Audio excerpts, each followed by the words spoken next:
ಸೌಭಾಗ್ಯ, ಈ ಅನ್ನದಾತನ ಬೆನ್ನೆಲುಬು ನೇಗಿಲು. ಈ ನೇಗಿಲಿಗೆ ದಿನಾಲು ಪೂಜೆ ಪುನಸ್ಕಾರ ಮಾಡುವೆ ಅಲ್ಲ. ಈ ನಿನ್ನ ಪ್ರಾರ್ಥನೆ ಕೂಗಿನಿಂದ ಚಿಕ್ಕಂದಿನಿಂದಲೇ ಕಳೆದು ಹೋದ ನನ್ನ ತಮ್ಮ ಕರ್ಣ ಮರಳಿ ಈ ರೈತನ ಸಂಸಾರದ ಗೂಡಿಗೆ ಬಂದರೆ ನಾವೆಷ್ಟು ಭಾಗ್ಯಶಾಲಿಗಳಲ್ಲವೇ? ನಿಜವಾಗ್ಲೂ ನಾನು ಕೂಡ ಭಾಗ್ಯಶಾಲಿ. ಯಾಕೆಂದ್ರೆ ತುಂಬಿ ನಿಂತಿರುವ ಇಂಥ ಸುಂದರವಾದ ಸಂಸಾರಕ್ಕೆ ನಾನು ಬಂದಿದ್ದೀನಲ್ಲ, ನಾನು ಕೂಡ ಪುಣ್ಯ ಮಾಡಿದ್ದೇನೆ. ಅದು ಅಲ್ಲದೆ ನೀವು ನಿಮ್ಮ ತಮ್ಮನ ಮೇಲಿಟ್ಟಿರುವ ಪ್ರೀತಿ, ವಿಶ್ವಾಸ, ಗೌರವ, ಅದು ಅಲ್ಲದೆ ಈ ಪ್ರಕೃತಿಯ ಮೇಲೆ ಇಟ್ಟಿರುವ ನಂಬಿಕೆ, ಇದನ್ನೆಲ್ಲ ನೋಡ್ತಾ ಇದ್ರೆ ನನ್ನ ಮನಸ್ಸಿಗೆ ತುಂಬಾ ಸಂತೋಷವಾಗಿದೆ. ಕಾಯ್ದು ಹೋಗಿರುವ ನನ್ನ ಮೈದುನ ಖಂಡಿತವಾಗಿ ಮರಳಿ ಮತ್ತೆ ಮನೆಗೆ ಬರುತ್ತಾನೆ ಎಂಬ ನಂಬಿಕೆ ನನಗಿದೆ. ಸೌಭಾಗ್ಯ, ನೀನು ಈ ರೈತನ ಮನೆಗೆ ಸೊಸೆಯಾಗಿ ಬಂದು ನನ್ನ ಬಾಳನ್ನೇ ಬೆಳೆದಂಗ ಧ್ರುವತಾರೆ ನೀನು.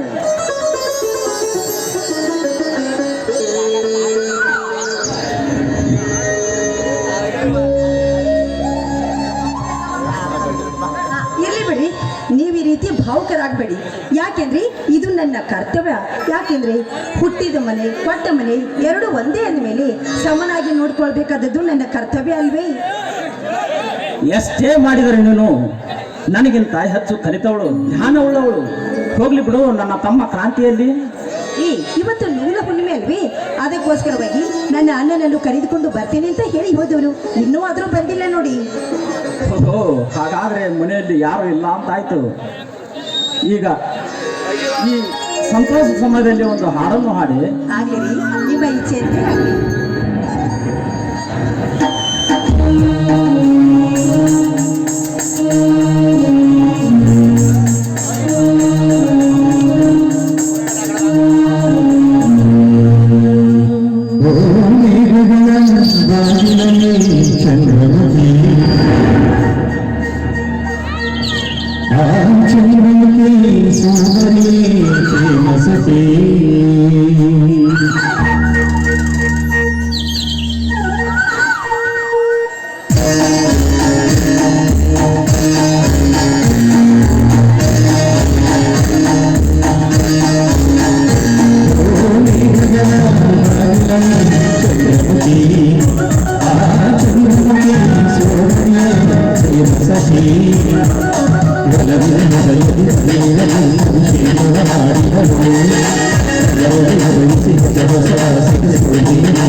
ಚಂದ್ರ ಬಂದಾಗ ಇರುಳಲ್ಲಿ ಬೆಳಕು. ಆದರೆ ಈ ದೇವಲೋಕದಂತೆ ಇರುವ ನನ್ನ ಮನೆಯಲ್ಲಿ ಪಾರ್ವತಿ ಪರಮೇಶ್ವರಂತೆ ನನ್ನ ಅಣ್ಣ ಅತ್ತಿಗೆ ಇರುವಾಗ ಅದಲ್ಲಿರುಳು ಬೆಳಕು. ಅಣ್ಣ ಅತ್ತಿಗೆ ನಿನ್ನಿಬ್ಬರ ನೃತ್ಯವನ್ನು ನೋಡಿ ನನ್ನ ಕಣ್ಣು ತುಂಬ ನನ್ನ ಎರಡು ಕಣ್ಣುಗಳು ಪಾವನವಾದವು.